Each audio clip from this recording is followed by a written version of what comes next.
Welcome in the latest episode of that SEC podcast. I'm your host, Michael Bratton. I go by SEC Mike on Twitter. And hey, no cousin Shane on this episode. Well, kinda. He's out there hitting the pavement doing his big orange walks. We got Ben Portnoy from the state deep dive on the South Carolina Gamecocks. You guys will really appreciate. We got news from across the SEC. So this is going to be a fun little finish strong Friday of a show. But let's kick it over first before we get into the action to the Tennessee Homer on those big orange walks. We got to feature these on the show. They're so good, and so proud of cousin Shane for out there and getting this done. He even, this was so late in the day. He even, this is day one of 100, but he said, should I wait till tomorrow and just get 99? I said, get your ass out there. Get you the first day. First day is always the toughest. He said he nearly died on this one, but let's kick it over to the first edition of Big Orange Walks. Guys, it's Cousin Shane, that SEC podcast. Long time no see. Bringing it back, baby.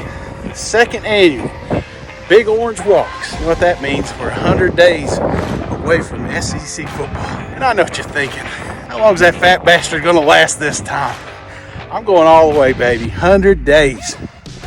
Yeah, maybe last year didn't work out so well, but you gotta learn. You gotta pick yourself back up. I mean, I think of Coach O, Ole Miss. He gets fired from his dream job. He could tuck tail, hide from college football the rest of his life, but he goes out there, keeps grinding, lands a gig at LSU, and finds his way to a national championship. God, if that ain't a success story. And I know what you're saying. Shane, Coach O's probably not the best example. I mean, he did get fired from LSU. But he got paid. Coach O was playing chess while we were all playing checkers. Anyway, like I said, 100 days to SEC football. Let's get it, boys and girls. I'll see you tomorrow. Great stuff from cousin Shane. Man, I can't wait to talk to him about this. But, hey, only 99 more days to go. But let's move on with the show. Big news potentially on the Plains. Ready, Toomer's corner. Auburn's coming to roll you. Final score, Auburn 48, Alabama 45. And I got to tread carefully here because I don't know exactly what to say. But big news because Auburn has suspended star running back Jarquez Hunter, projected starter, projected to be one of the breakout stars in the SEC without having to split the carries with Tank Bigsby this season. And here's the statement that Auburn has put out. We are aware of the situation and take this matter very seriously. The appropriate offices are conducting a thorough review. Indefinite suspensions have been issued for violation of applicable Auburn student athletes department policy. No further comments will be provided at this time. And rumor is there's more players involved. I'm not going to say any names because none are being public aside from Jarquez Hunter. And you may be wanting to know what in the heck's happening here. I don't 100% know. So that's why I'm not going to say. I've heard the rumors. I've heard the speculation.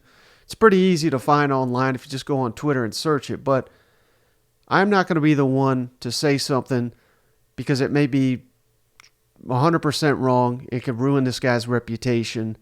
I'll just say, to my understanding, I mean, he didn't rob anybody. He didn't fail any drug tests. At least that's not that I'm aware of. So, I mean, this is not something that, I don't know. I'm treading carefully here. So we'll see what happens from this. But the fact that he is suspended, very noteworthy. But they have got plenty of time, as they said, to do a thorough investigation before training camp and the season comes around. But, man, if this leads to getting kicked off the team or suspended for the season or what have you, would be a huge blow because he's essentially going to be the centerpiece of the offense there in Hugh Freeze's first season on the Plains. On a lighter note here, Kentucky, great news on the Bluegrass here because them Wildcats landed an elite commitment. We don't talk a ton of recruiting on this show, but would you land a top quarterback, we got to give a shout out to Mark Stoops and company because Cutter Boley from Lexington commit to Kentucky here on Thursday. This was a very prized recruit from the 2025 class. So he's 2 classes away, but apparently he is going to reclassify to be in the 2024 cycle so that he's on campus in spring football, the next spring football. So he's not on the team this fall, but it's always great to get that quarterback to build your class around. And why is this such a big-time commit? He's the top prospect in Kentucky. He's the number 6 quarterback prospect in the entire country in the 2025 class. He had offers from Tennessee. Apparently he was leaning Tennessee until Liam Cohen, the great offensive coordinator, returned to Kentucky. So, I mean, it just would have been heartbreaking for Kentucky had their number 1 prospect committed to the Vols. Now, Tennessee's got a 2024 quarterback already committed, highly touted guy, and 2025, one of the top quarterbacks in the entire nation, hails from Tennessee. So I don't know how big of a blow this is for Josh Heupel and company, but this is all about great news for Kentucky. Cutter had offers from Alabama, Michigan, Florida State. I mean, basically every power in the country extended an offer to this top Kentucky prospect. So just huge news for Kentucky. And how about this? Kentucky has not started a quarterback going back 7 seasons that didn't transfer in from another college. So this is not to say that this guy's going to walk into campus and be day 1 starter, but it says something about Mark Stoops' program that now they're getting production out of Will Levis and hopefully Devin Leary, but they had to add Terry Wilson and Steven Johnson. I think that's as far back as this goes, but we have got to get to a point where we can develop a quarterback, get one out of high school, and get him up to speed for the college football game. And Cutter may be the one to get that done for them Kentucky Wildcats. At least that is the hope. But I just thought that was an interesting little stat there for Mark Stoops' program. Now, final thing before we get to our interview, great interview here with Ben Portnoy from the state. I just thought this was kind of interesting because I know we've put out before where these teams rank in the transfer portal class, but now that the second window has come and gone and the vast majority of commitments are in the books as programs get to that 85 scholarship limit, I just thought it would be kind of interesting to look at where the transfer portal rankings are for every SEC program. And you know, if you're high on this list, you're excited. If you're low on this list, doesn't necessarily mean anything because maybe your roster was already set. And that's a more ideal situation than having the top transfer class in the SEC. That means you needed transfers, and you needed them to shore up not only depth issues, but potentially start and be impact players, which is never a guarantee with transfers, particularly guys that didn't even get in for spring, that are coming into a new system, working with new teammates. So it is a gamble, of course, to rely so heavily on transfers. But, hey, it's been working. It's been working for Ole Miss, working for LSU, working for Tennessee, on and on and on. Alabama, they've gotten some big-time production out of transfers as well. So just wanted to make this note. I'm comparing this to where these teams ranked before the second portal window opened and after. So there's movement here. And right now, the top portal class in the SEC is them Auburn Tigers. They jumped up a spot post-spring. So good job, Hugh Freeze and company. They've got the number 3 transfer portal class in the entire country. LSU's at number 4. They actually slipped 2 spots, but top 4 in the country. They got most of their work done before the second portal window. Credit Brian Kelly and company. How about the Arkansas Razorbacks? They jumped up 6 spots. They got the number 9 transfer portal class in the entire country. They have just been adding players all over that defense to add depth and talent in Fayetteville. Great job by Sam Pittman and company. Ole Miss, they fell 12 spots. They had what was an elite class. Now it's number 12. Fell 6 spots, to number 12. So it's still a solid transfer portal class, but not number 6 like it was before the second portal window. And they just missed out on Keon Coleman from Michigan State. Florida, number 17, that's what you were before, so no change there for the Gators. Kentucky up 2 spots to the number 18 class. They have been adding some key linemen that'll add depth, that'll hopefully shore up what could be the weakest spot on that Kentucky roster this fall, that offensive line. South Carolina ranked number 29. They fell 3 spots. They've been missing out on a couple guys, but again, they did most of their damage in the first portal window, so you got to take that into consideration as well.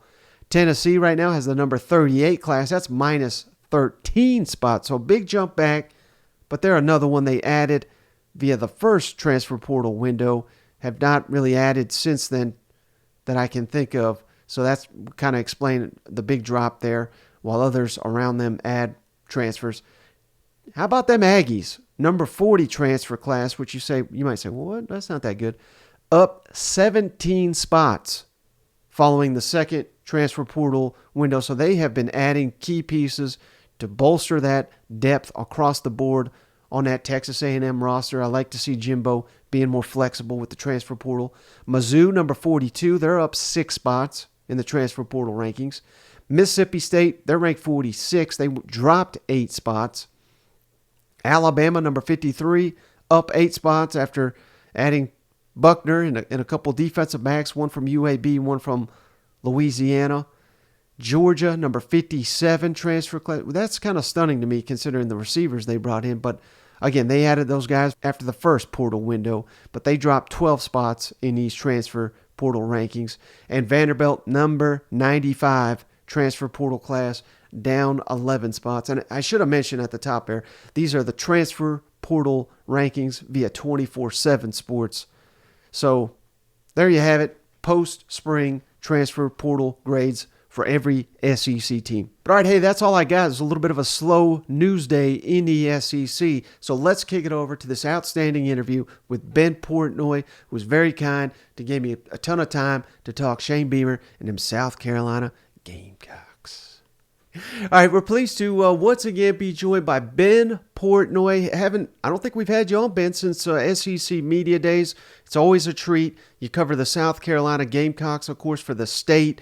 And, man, what a time it is to be covering South Carolina, the football program and women's basketball. I mean, so much going on with the Gamecocks.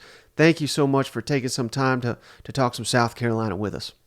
Yeah, man, absolutely. Appreciate you having me. Always fun to catch up and reconnect for a little bit. Yeah. So I wanted to start with Shane Beamer. And what is it like? Because, I know maybe the casual fans may not care as much about, the lives of beat writers and stuff like that. But, man, just from what I know personally, I mean, this is a tremendous staff. Their communication is great. The SID, Steve, is great. They give you access to players. They give you access to assistants. And it's not like that across the SEC and across college football. I mean, it's got to be a treat covering that beat. Yeah, definitely. I think that's the thing that you find, at least from, a beat writer perspective, right? How accessible are coaches? How are they to deal with the media and, day to day, generally speaking? And look, like not every coach is going to be your best friend by any stretch of the imagination or anything like that. But I think that, the way that Shane is and his staff are, I think that it's generally a really, genuine group of people. I think a lot of, there's not a lot of BS with what you see. I mean, I think, certainly there's coaches that drum up, beat their drum to their narratives and things like that. And that's going to happen. I mean, that's part of it. But I do think that, what you see with Shane is, I think, what you get with Shane behind closed doors too. I mean, it's roughly all the same, whether the cameras are rolling or otherwise. And I think that, for us as reporters makes it really fun and makes it easy. And it's always fun to be able to catch up with him and stuff. So it makes it really fun. And I think that, when you spend as much time around folks as you do during football season, when you're up at the facility, whatever, 4 or 5 days a week or at the stadium or whatever it is, it's amazing how much how far that goes, I would say. Yeah. And do you have a story you'd be willing to share that maybe encapsulates that? I mean, I know like Beamer right now is on the trail going to these booster events, and I see you there holding up your phone and you follow this guy everywhere because you're on the beat. It's what you got to do. Is there anything you could share with the audience to just kind of puts that into perspective? Yeah, definitely. I think, actually just last night is a great example. We were down in Somerville, just outside of Charleston last night, and Shane was playing golf down there for an alumni event, and he was running a little bit late. And funny enough, he and I both got stuck in Charleston traffic trying to get to where we were going. So it took us about double the amount of time to get there, as it usually does. But anyway, so he got there a little bit late, and they had to start the program right up. And usually, what happens is that Shane will will sign autographs for about an hour, to visit with people, take pictures, all that, and then we'll give a speech about 6, 7 o'clock after about an hour of doing all of that. And last night he basically apologized for being there, or for being there late, and said to everyone, I'll hang out after and sign autographs. And we were standing there, and a buddy of mine who I ran into was like, oh, I want to go get this thing signed. Do you think he'll still be signing autographs in like 30 minutes or whatever, as the line kind of trickled down? And I was like, when he says he will stand there and sign every autograph, I mean, he's not kidding. I mean, he signed every autograph, took every picture. I mean, he probably didn't leave there till about 9 o'clock, if not later, close to. I mean, he was signing autographs and hanging out and visiting with people for, well over an hour after his program ended. And again, like, everyone's different and everyone's got different personalities, but I think that is Shane's. He really does get along with people. He's a relationship guy. Like, that is his thing. And I think that's come out now, even sort of being in the spotlight as a coach. Certainly that, can affect things, but I think that he's really remained fairly true to that. And I appreciate that. And I think a lot of fans do too. Yeah, no doubt. Well, we can't talk about Gamecock football without mentioning the Tennessee win from last year and snapping that Clemson streak, winning in Death Valley, even though I don't honor that as the real Death Valley. But I just wanted to ask you about which one, in your mind, was the bigger win for Shane Beamer's program, because there's no wrong answer, but I'm just curious to get your thoughts on that.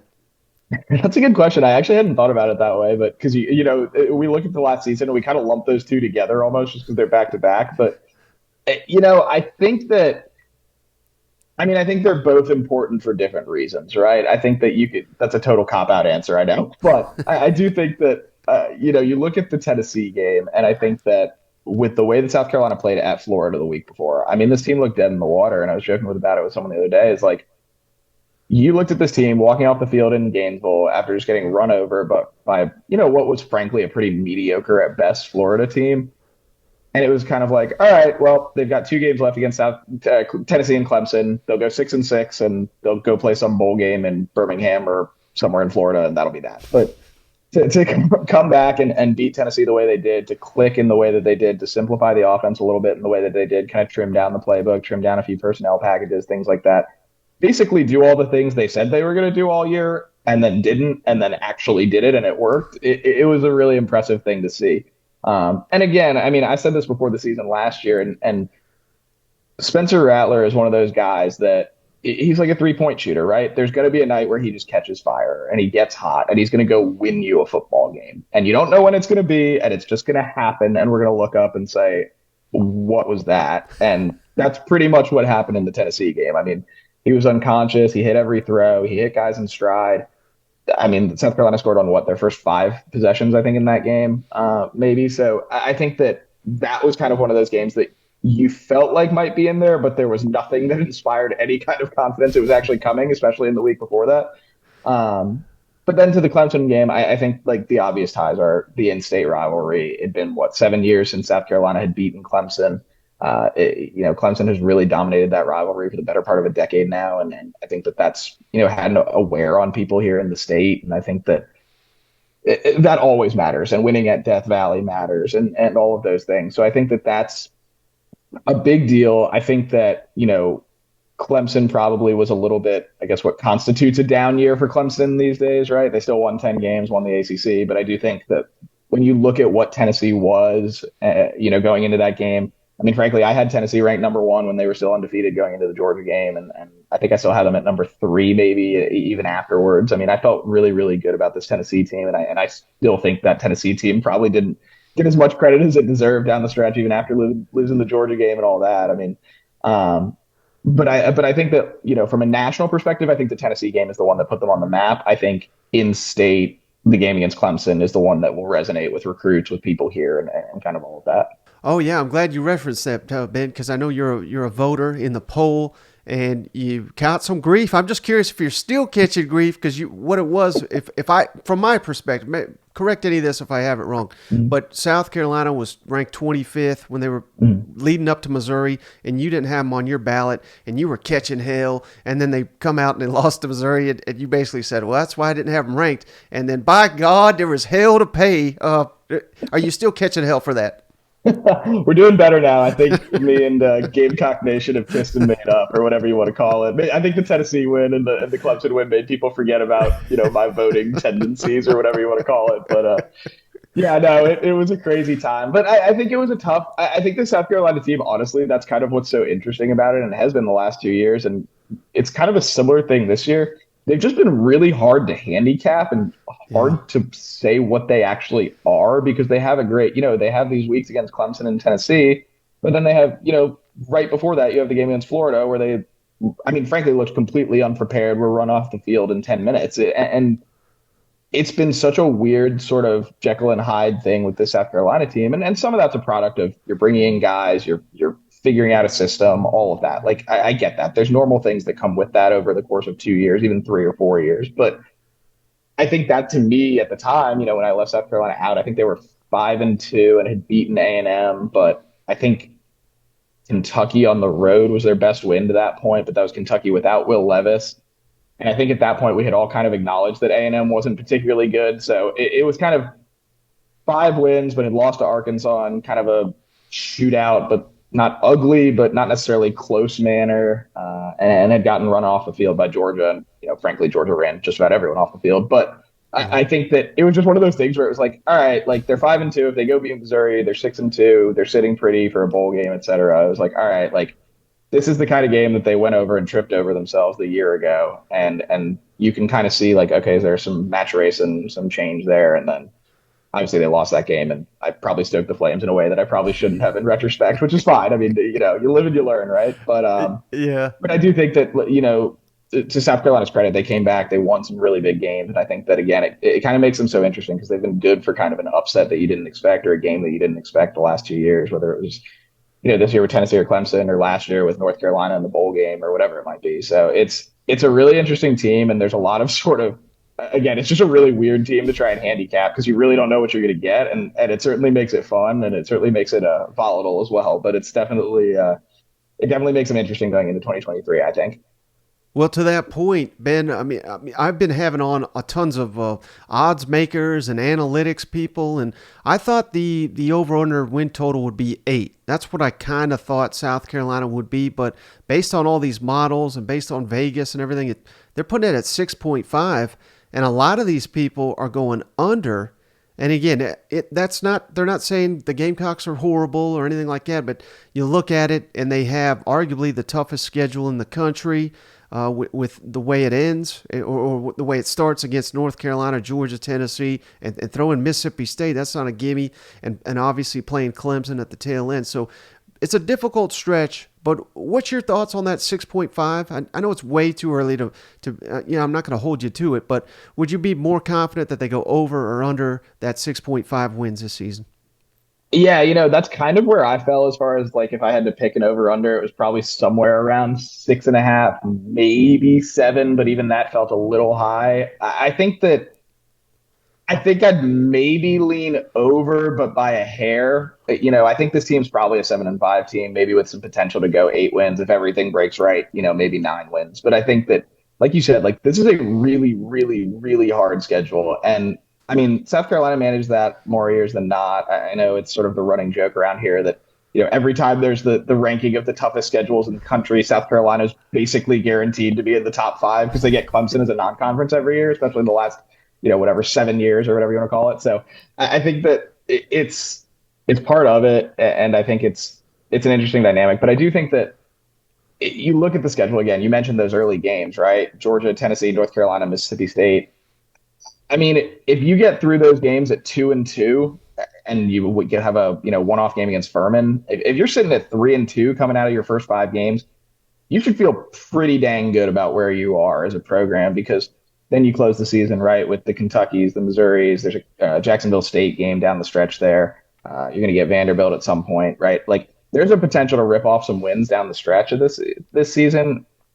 but it's that early part of the season where if you can kind of manage those tricky matchups, and I mean, like you said, opening the season week 1 against Drake May and North Carolina and Charlotte, like that's a hell of a way to jump into the football season against a quarterback of that caliber when you're replacing 2 starting cornerbacks and some other pieces on the line and got to figure out who's going to play defensive end. So I do think that I think that like if you told me that South Carolina ended up falling back a little bit and won 6 games, it wouldn't surprise me.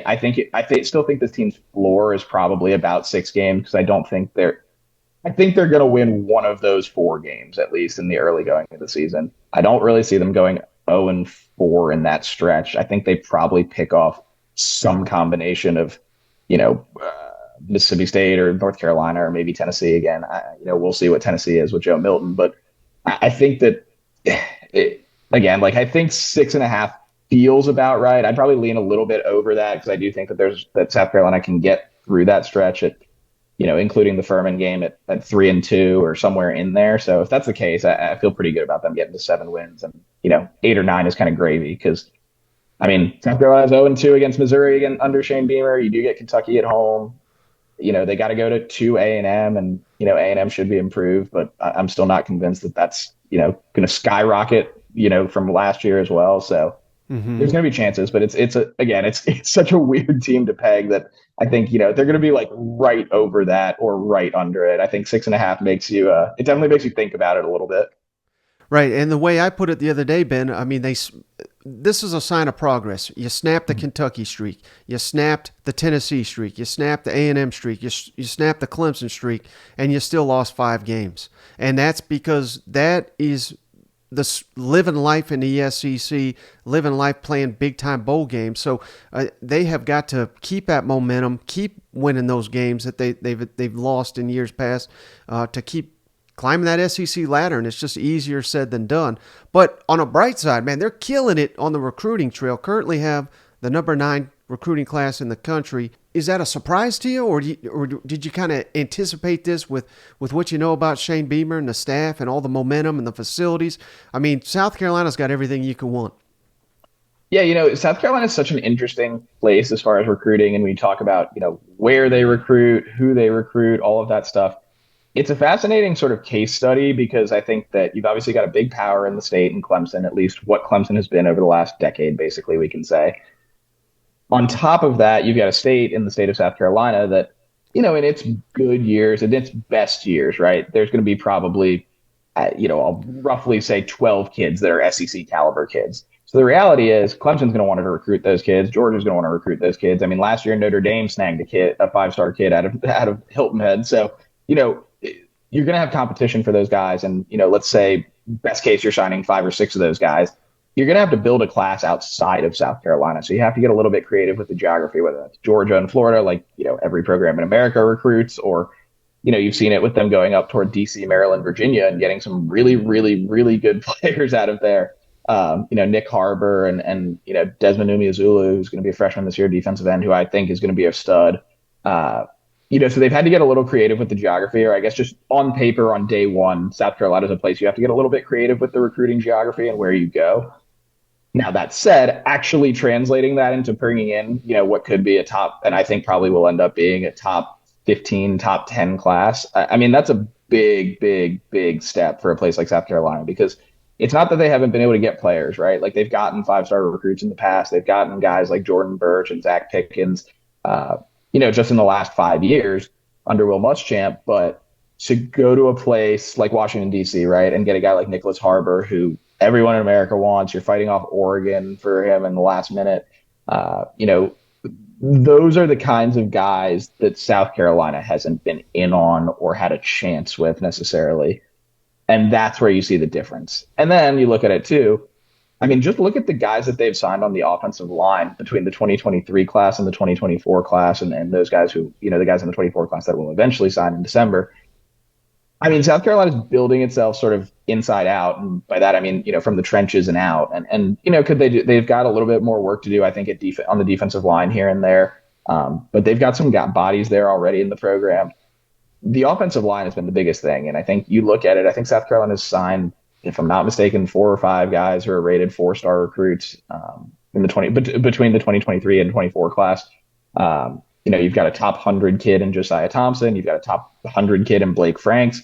Cam Pringle. Blake Franks is another guy in state who people are really high on. So it's a group that when you look at how you compete in the SEC, certainly you need the quarterback, certainly you need the skill position players.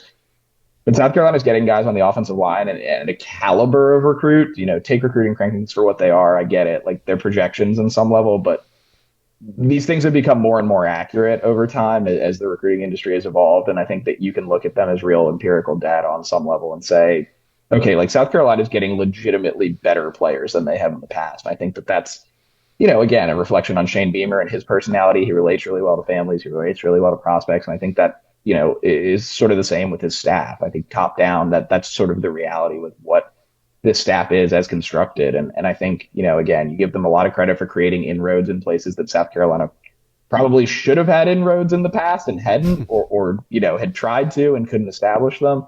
And I think that you're seeing the sort of the fruits of that labor. And, and I think on top of all that, I mean, it's not like South Carolina went out and won 11 games last year, right? It's not like they were TCU and went out and played for a national championship like that. They're able to do this on the heels of a 7-win season and an 8-win season. Like, that's almost a sort of forgotten thing in this is like South Carolina's been good and they've overachieved and there's excitement, but they also haven't had that breakthrough season yet. And they're still being able to go get these guys. And I think that that's something that speaks again to kind of what this program has been able to do and the doors that they've been able to open with some of the guys they have on the staff. All right, in a little bit over a week, Ben, the SEC spring meetings will be taking place, and obviously the biggest thing looming on the docket there is the schedule. I know a lot of these programs are being very tight-lipped with what exactly they want.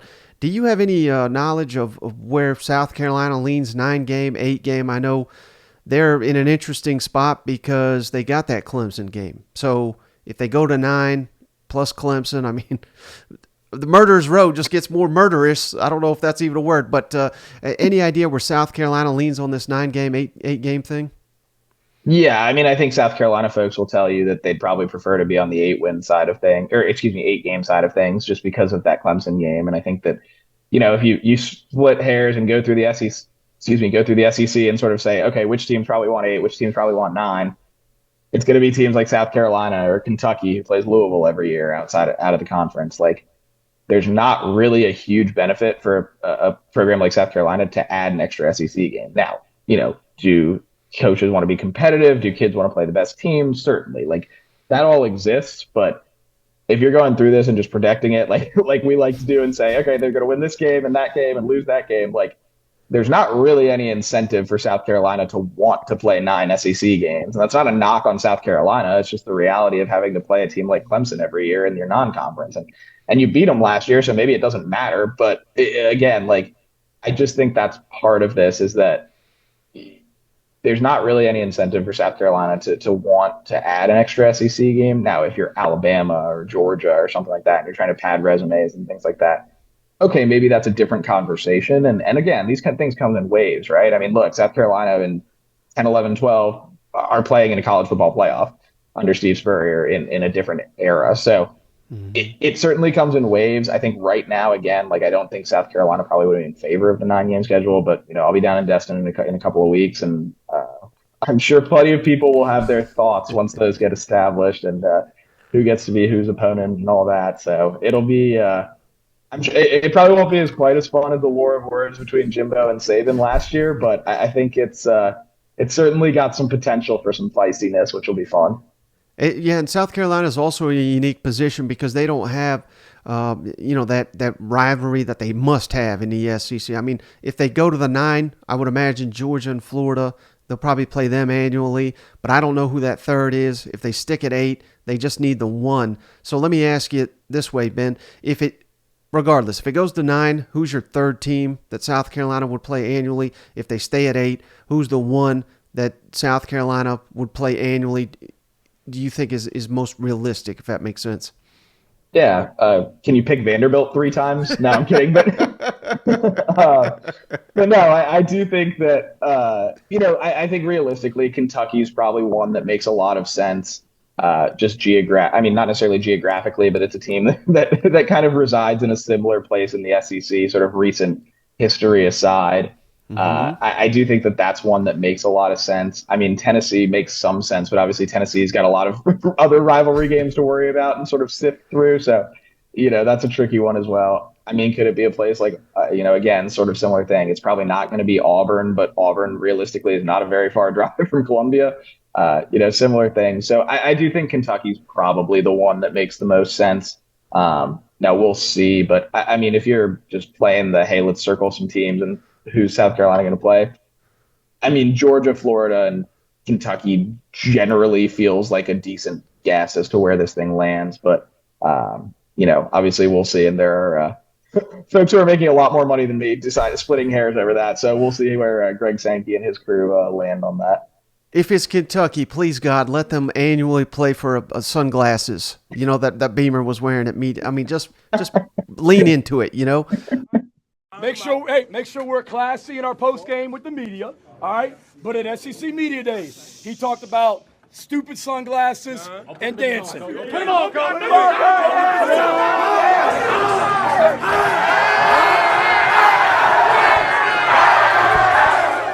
This season, I think this might be oversimplifying things, but it's going to come down to Spencer Rattler, like you said, the streaky shooter. I love your analogy there, and Dowell Loggains, how he comes into this with this offensive upgrade. How is that relationship, and what's your anticipation for how it looks on the field this fall? Yeah, I think it's going to be interesting. I mean, obviously, Dowell Loggains is going from calling plays in the NFL to calling plays in college, and that's a little bit of a different animal, right? Like you've got guys in meeting rooms a little bit less time. You've got, let's be real, like these guys aren't full-time football players. They also have to go to class too, and it's a little bit of a different animal. So there's an adjustment there. Now he's obviously been at Arkansas for the last 2 years, so that helps ease that transition, certainly, right? But I do think that one thing that we've seen, at least in our interactions with Dowell and his interactions with the media, and at least the limited parts of practice that we've been able to see, I do think that he's a guy that is going to be willing maybe to adjust to what he wants, adjust to the personnel that he has. I think that was something that South Carolina got into with a little bit of trouble in last year, and maybe the year before, is just there didn't feel like it's a cliche thing in coaching, right? Put your guys in the best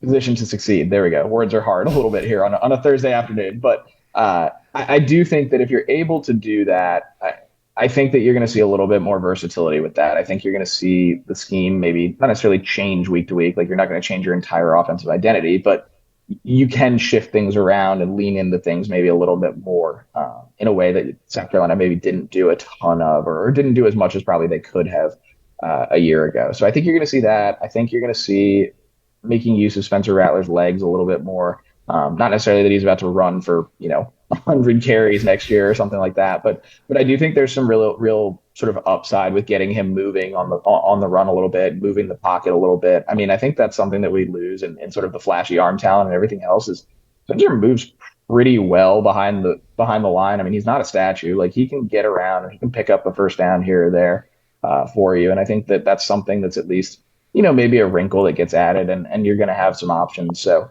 I think you're going to see the tight ends get involved. Certainly, they've got some talent there. Juice Wells is back at receiver. Like you're going to have guys to throw to. We'll see what they do at running back. That still is a little bit of a question mark to me, but I do think that South Carolina it's going to be a little bit more versatile, a little bit maybe less rigid in terms of the system and the thing that they want to do under Dowell Loggains, as they might have been a year ago with Marcus Satterfield. Well, and you've already referenced the freshman phenom, Nyck Harbor. What role do you see him playing in this offense? I mean, I got to imagine we got to get him the ball as much as possible. Yeah, definitely. I think, the expectation is he's going to come in and play receiver. That's an interesting dynamic at the very least.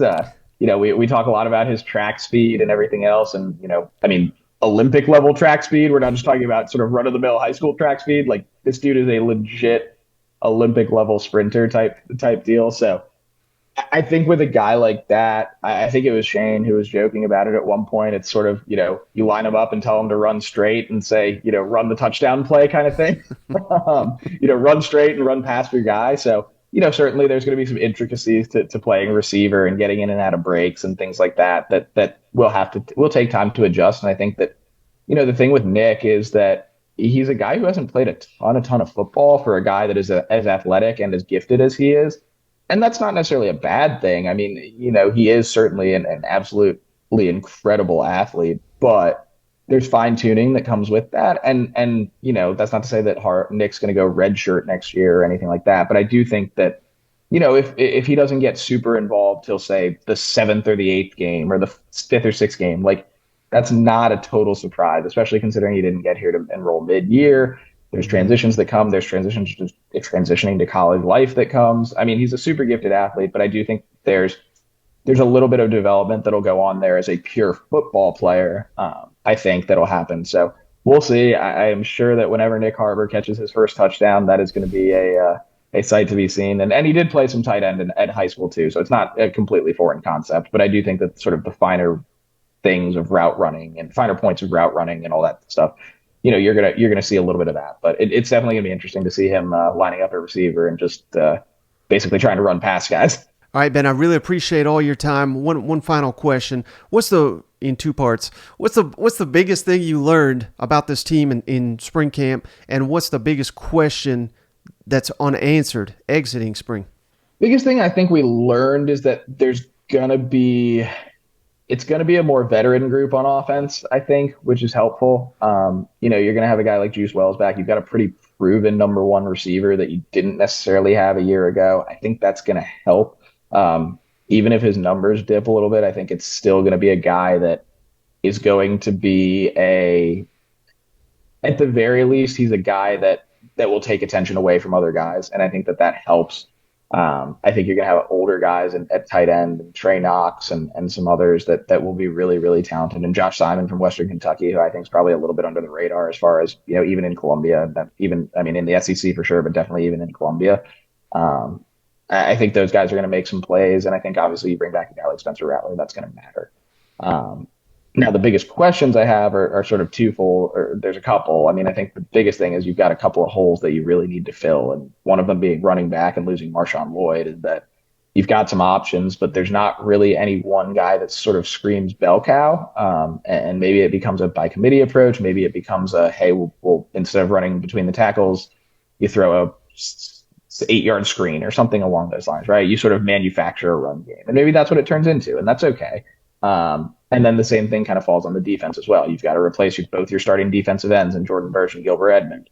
In the secondary, you got to replace Cam Smith and Darius Rush at corner. I mean, you got some pretty, you always have holes, and you're always going to have places that you need to replace experience in college football. But South Carolina's replacing guys at positions that they had real difference makers. And I think that's maybe the big difference. And that's the thing that, makes me maybe take a step back or have maybe a little bit of trepidation of saying like, oh, this is the year South Carolina breaks out and wins 10 games or whatever it might be. Like there's just some really major things that need to be addressed. And with the portal windows now closed and sort of that, for lack of a better term, drying up a little bit, it's going to be really interesting to see how South Carolina manages some of those spots, just because I think that it's just a lot of unknown. And I mean, we can project all day, but until you see it, well, you don't know. So those are kind of the two biggest things that I see. Well, Ben, I can't thank you enough for all your time. Before you go, can you tell the audience what's the best and easiest way to find all your work? Yeah, definitely. You can get it on thestate.com or on my Twitter account, I suppose, at bportnoy15. So those are probably your best bets. Just want to give a shout out to Ben. Really appreciate his time. He's one of the best in the SEC. I really do enjoy our chats with Ben. Hope to see him. In fact, I know I will at SEC Media Days. And like he said there, he's going to be at the spring meetings. He's all over anything Gamecock related, SEC related. He's doing the Twitter Spaces. I highly recommend you check out Ben when he gets on these Twitter Spaces weekly during the season. He's doing them during the off season as well. Great stuff from Ben. Really appreciate him spending so much time there and giving us a great interview to close the week strong. But hey, that's going to do it for this episode of the show. Keep posted, notifications and everything. We got a very, very special guest coming up on the next episode. I think I'm going to debut it on Saturday night, the video, because it's another big one. So Video Saturday, audio Monday as per usual. But I think you guys are really going to appreciate the next episode of the show. So keep posted, and can't wait to reveal who we got on this one, another big get. So, hey, that's going to do it for this episode of the show. I really do appreciate each and every one of you for continuing to check us out. Please spread the word on the show. Rate, review, subscribe, follow us on all the social medias. We don't ask for much, but we would really appreciate any support you could throw our way as we inch closer to the college football season. It's going to be our best one ever, and we want more people along for the ride with us. So thanks again to each and every one of you. We'll catch you on the next one.